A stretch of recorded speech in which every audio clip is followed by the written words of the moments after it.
بسم اللہ الرحمن الرحیم۔ سورہ نمبر 27 سورہ نمل نام۔ دوسرے رکوع کی چوتھی آیت میں اس کا ذکر آیا ہے۔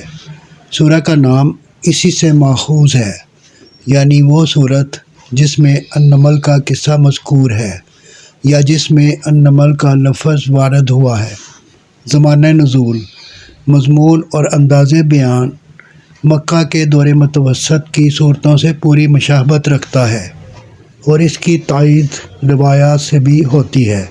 ابن عباس رضی اللہ تعالیٰ عنہ اور جابر بن زید کا بیان ہے کہ پہلے سورہ شعراء نازل ہوئی، پھر النمل، پھر القصص۔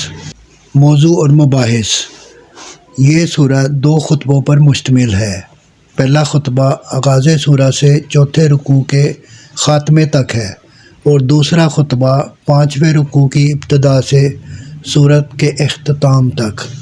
پہلے خطبے میں بتایا گیا ہے کہ قرآن کی رہنمائی سے صرف وہی لوگ فائدہ اٹھا سکتے ہیں، اور اس کی بشارتوں کے مستحق بھی صرف وہی لوگ ہیں جو ان حقیقتوں کو تسلیم کریں جنہیں یہ کتاب اس کائنات کی بنیادی حقیقتوں کی حیثیت سے پیش کرتی ہے، اور پھر مان لینے کے بعد اپنی عملی زندگی میں بھی اطاعت و اتباع کا رویہ اختیار کریں۔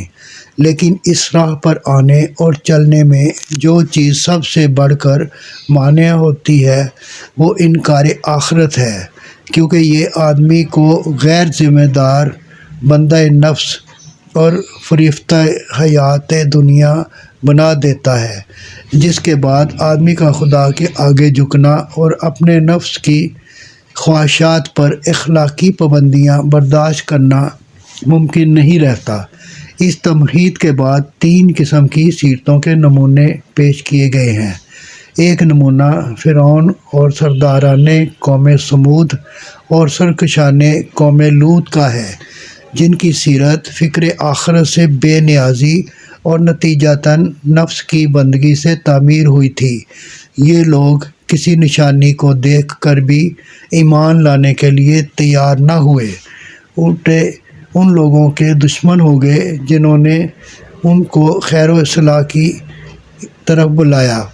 انہوں نے اپنی ان بدکاریوں پر بھی پورا اصرار کیا جن کا گھنونا پن کسی صاحب عقل انسان سے پوشیدہ نہیں ہے۔ انہیں عذاب الہی میں گرفتار ہونے سے ایک لمحہ پہلے تک بھی ہوش نہ آیا۔ دوسرا نمونہ حضرت سلیمان علیہ السلام کا ہے، جن کو خدا نے دولت، حکومت اور شوکت و حشمت سے اس پیمانے پر نوازا تھا کہ کفار مکہ کے سردار اس کا خواب بھی نہ دیکھ سکتے تھے۔